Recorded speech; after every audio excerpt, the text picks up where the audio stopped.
Okay, what's up mga ka-rides? Welcome back to the channel. So, ang video tutorial natin ngayon, ayan. Tuturo ko sa inyo kung paano mag-flush tsaka mag-bleed ng ating brake system. Okay? So, ang gagamitin natin, ayan, Extreme 1 na synthetic brake fluid. Okay? So, maganda rito, legit yung product, tsaka nasa ito, basahin nyo to. Ayan. Nandyan yung kanyang certification na safe yung synthetic brake fluid natin. Okay? So, maganda rito, yan. Step by step din natin gagawin. Okay? Tara, start na natin yan. 3, 2, 1. So, first step natin, buksan natin yung ating brake master, tapos i-drain natin yung kanyang brake fluid.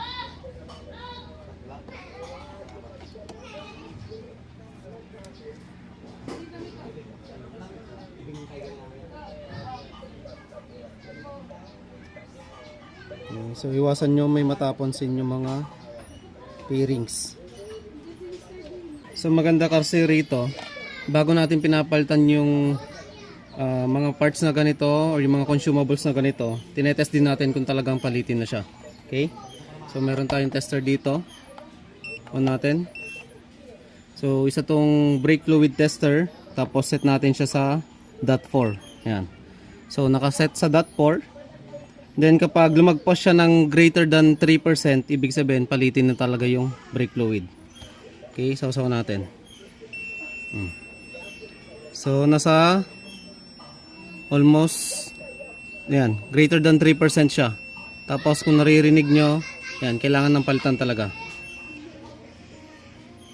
Okay?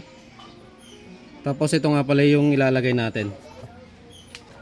So ito nga pala yung ilalagay natin. Ayan, .4 bago. Tapos ayan, testing natin ano. Okay, so hindi siya tumunog. Tapos ang indication lang natin, ayan, nasa greater than 2% lang siya. Ibig sabihin, goods talaga tong Extreme 1 synthetic brake fluid natin. Okay, so drain na natin, tapos refill. So ayan, papump na natin yung ating used na brake fluid. Okay, gamit tong device natin. So, mapapansin mo, sobrang itim.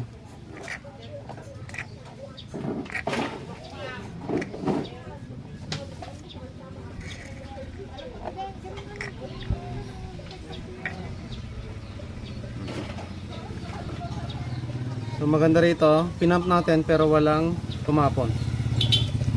Tapos yan siya. Yan, sobrang itim niya. Okay? So doon tayo sa kabila, ganun lang yung procedure natin. Hospital mo na ito ako doon.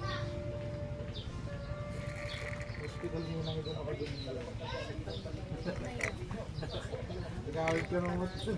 Hindi mo nakas di doktor, nagawid ko rin. Kasi hindi na daw nagbantay yung ina. Kung nagbantay ka na naibig.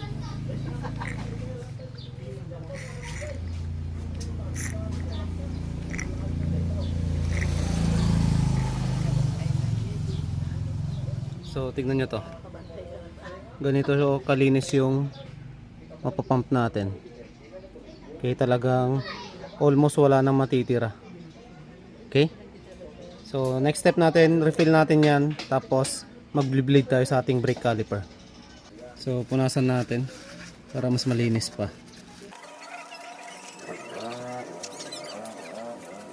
Yan o. Sobrang dumi. So yan, refill na natin.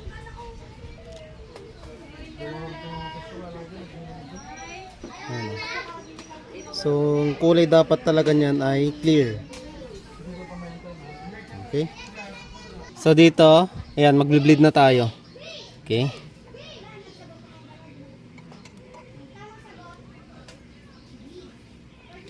Tapos lagay niya tong hose natin. Okay. So pump natin. Ayan o. Okay. So ang iwasan nyo lang, madrain yung nasa brake master natin. Okay? Pag konti na yung nakikita nyo doon, mag-refill lang kayo. So mapapansin nyo may laman. Ngayon, papump natin dito. Yan.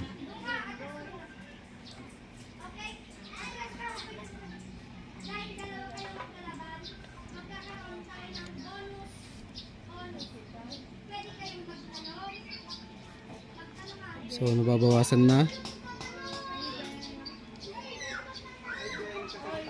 So titignan natin yung hose mamaya kung pumuti na. Ayan. So pag nagbawas, refill nyo lang.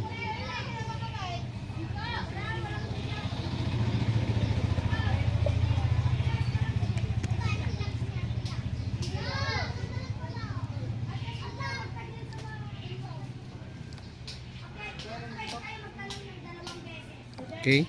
So tignan natin yung hose. Dito tayo sa baba. Ayan o. So mapapansin nyo rito, di ba? Clear na siya. Kakulay na siya nung nakalagay dito sa ating Extreme 1 brake fluid. Okay? So pag ganon, pwede na nating isara to. Okay. Ayan, pwede na natin tanggalin. Sara natin. Then testing natin yung brake natin kung matigas na. Ano? So maganda rito, ayan, tingnan mo. Nagpalit tayo, nag-bleed tayo. Pero ganun pa rin siya.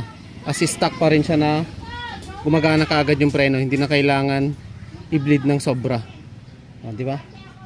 So maganda rito sa pump natin, walang lusot na hangin. Gumagana kaagad. Okay? So para ma-secure yan, bilid natin ng isang beses lang. Dito tayo sa baba.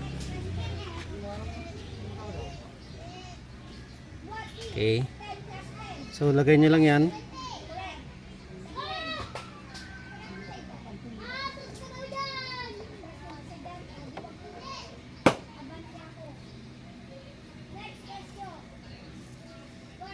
Tapos i-press natin yung preno rito. Dito sa taas. Yan. Press natin.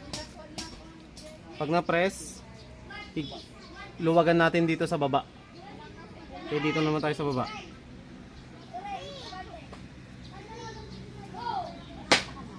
Okay. So naluwagan, then higpitan nyo. Habang nakapress sa baba. Hinigpitan ko, nakapress pa rin ako. Dito sa taas, tignan nyo to. Okay, then release nyo lang. Tapos bomba nyo. Ayun o. Tigas na kaagad. Okay. Tapos secure nyo lang yung level. Ayan, okay naman. Then pwede na nating isara tong front natin. So ganun lang yung procedure. Tapos maganda, napalitan na yung lumang brake fluid natin. Kitang kita naman sa hose. Bagong bago na yan. Kasi nga ito yung luma. Sobrang dami na sobrang itim. Okay. So okay na to. Dito naman tayo sa likuran. Ganun lang yung step natin. So may tumapon. Basahin nyo lang ng tubig yan. Kasi matapang ang brake fluid. Okay, dito tayo sa likod. Okay, good sense. So para sa ating bleeder screw, meron din tayong tamang higpit dyan, which is 6 Newton meter. Okay, so dito muna tayo sa 5, tapos add 1 tayo. Ayan. So yung 0, nakatapat na sa 5. Ayan, tapos add 1 tayo. 0.4, 0.8, ayan, plus 1. Okay? 5 plus 1, 6 Newton meter na to. Then lock natin tong knob.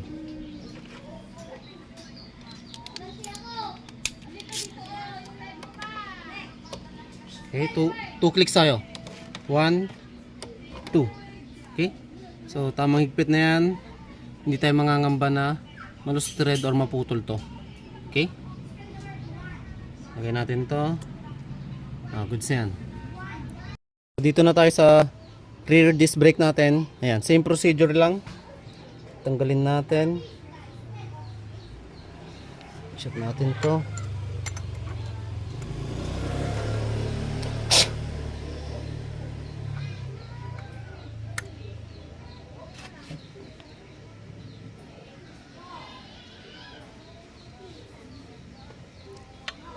Ayan. Pag naluwagan na, pump natin. Ayan o. So mapapansin nyo may mga bubbles din. Tapos sobrang dumi. Ayan. So pinapump natin dito. So mas maganda kasing gamitin tong pump na to kaysa yung mismong brake master natin. Mas safe gamitin to. Okay. Ayan, basta ang iwasan lang natin madrain yung nandun sa brake master natin. Okay.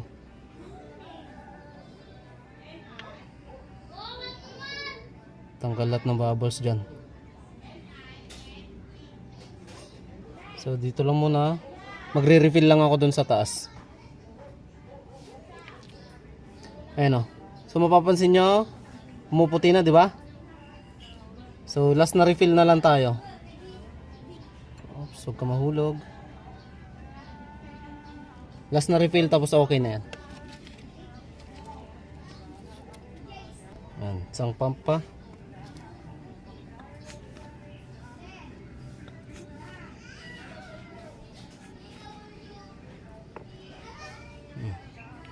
So, yan na yun.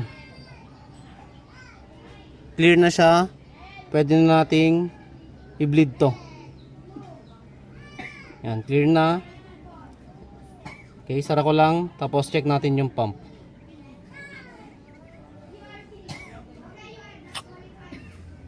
Okay.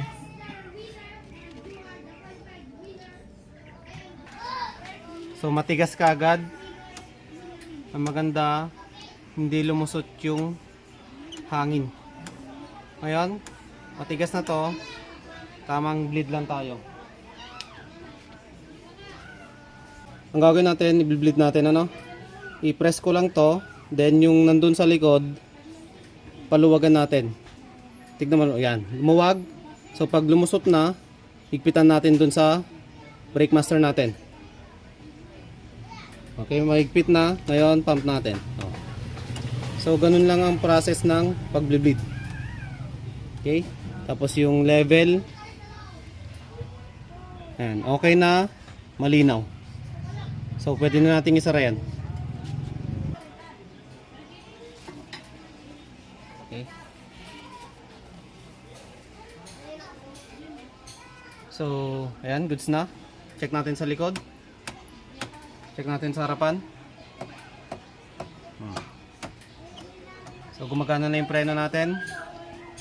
Maganda rito, tama yung process ng pag-bleed natin. Tapos syempre, ang bida, ayan, Extreme 1 na brake fluid. Okay? So maganda kasi rito, synthetic, tapos talagang safe para sa mga motor natin.